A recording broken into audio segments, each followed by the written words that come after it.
Hi, happy Wednesday. I've had some important conversations this week, so I thought I'd hop in and give you some perspective and share some food for thought. So one of the main questions that I had this week, one of the main conversations that I had this week was the difference between Western healthcare, what the West has to offer in terms of our normal healthcare system, and the Asian approach. So if you've been following along, you will know that I have a background in Western healthcare, and then I also spent 16 years in Asia. So I learned directly from, within the traditions of Asian health and well-being. The two worlds are very, very different. Then another aspect of my career has been early childhood development and working a lot with children with additional needs or children with special needs, however we want to term that, as well as conflict resolution and mediation, all of which is trauma-informed work. So the main difference between the West and Asia in terms of healthcare and healing is that the West is still very much focused simply on dealing with the symptoms, right? So you have anxiety, you go to the doctor, he gives you a prescription for anxiety, and off you go. The Asian approach is very, very different. So from birth, the Asian cultures are taught self-awareness. They are taught what an emotion feels like, and what to do with it. So so there's self-awareness and then there's self-regulation. So there's a very big difference between self-regulation and suppressing emotions or simply taking medications to kind of push them down or make them go away. Now there is a time for medication, but there's also a time for self-awareness and self-regulation, right? So when we bring all of this together, when we bring Western healthcare together with Asian healthcare, together with early childhood development, together with conflict resolution and mediation, there really is a beautiful integration of these four worlds. It's very practical, very grounded, so to speak, functional and skillful, and particularly valuable. So in terms of early childhood development and dealing with suppressed emotions, this comes into the conversation and it is relevant in terms of dealing with emotions, because when we start with yoga, so there's all kinds of different branches of yoga in the West at the moment, all of which essentially comes under the umbrella of hatha. All yoga is hatha. But what happens with people when they start doing body-based practices is that the emotions that has been suppressed over a number of years starts to surface. So the only way that I can describe it is a bit like every time you swallow an emotion or you push it down, because this is the only way that the person has learned to cope with an emotion, is to suppress it.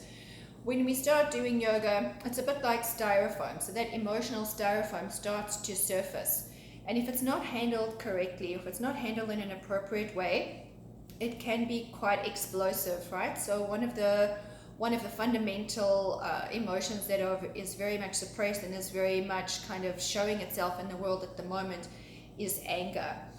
And then when we look at early childhood development, a baby will only cry when their needs are not met. They will only get angry when a baby is hungry, right? So if mom doesn't recognize that baby is hungry, or if mom is busy and baby's needs can't be met at that immediate time, that is when they might have a tantrum or they might get angry.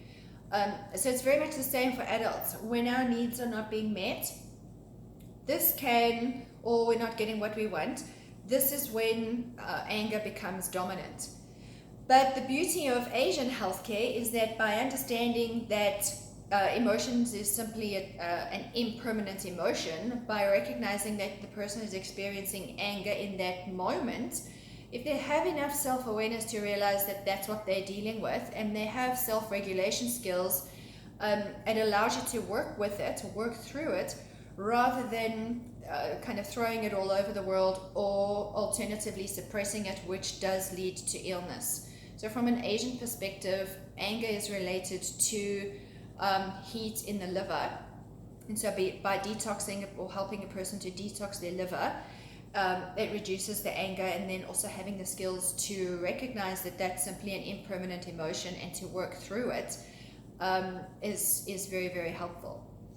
So I hope this is food for thought for you. The Trauma Sensitive Yoga Teacher Training is coming up in January 2020.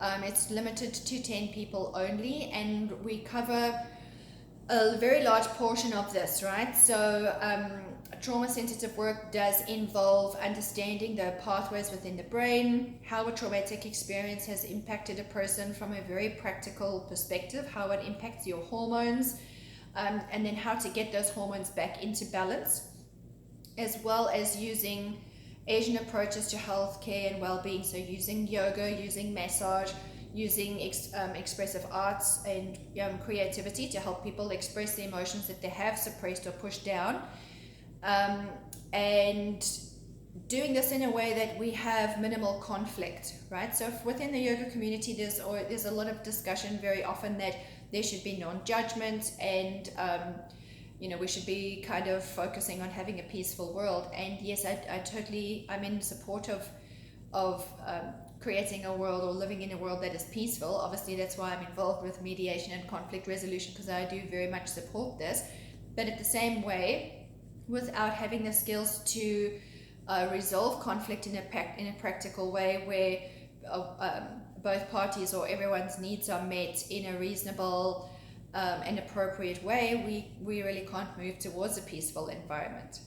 So also what I should just add while I'm on this conversation is that also in households where there's been early childhood neglect, or where children haven't had the opportunity to work with the emotions, learn what an emotion is and work with it, these people very often grow up feeling like their feelings are invalid. So feelings aren't allowed, and the only way that these people very often deal with this is that they suppress the emotions.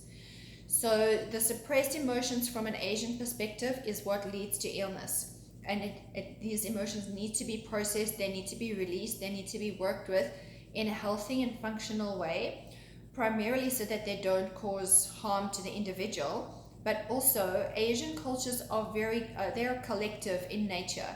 So we don't want to cause harm to the individual, and we definitely don't want to cause disharmony or harm within the community or within the environment.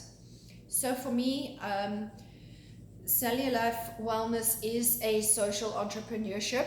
I run the school and I run my business because I primarily want to meet the needs of society. With having a healthcare background and an education background, I am very much focused on social services and the needs of society, as well as obviously being a functional business owner and taking care of myself at the same time. So I'm looking forward to the January 2020 Trauma Sensitive Yoga Teacher Training. There are obviously, it's important work, and sometimes it can be difficult work, not only for myself but also for other people. But at the same time, it is also possible to have fun with it, to cultivate joy with it, to help people move from a place of difficulty and kind of stuckness to a place of finding your own peace, right? So when you speak of conflict resolution and mediation and having a peaceful world, if the individual doesn't have that sense of peace within themselves, it's not going to be within a family, it's not going to be within a community. So all of the work is primarily focused on the individual. So the growth begins with you, the growth begins with the individual. It is individual responsibility that moves society forward as a whole. So if you're interested in the course, reach out, send me an email at info@cellularlife.com. And at the moment I'm in Hamilton, Ontario. If you can't make the teacher training, I'm available online, and I'm also available within Ontario. Bye, have a lovely day.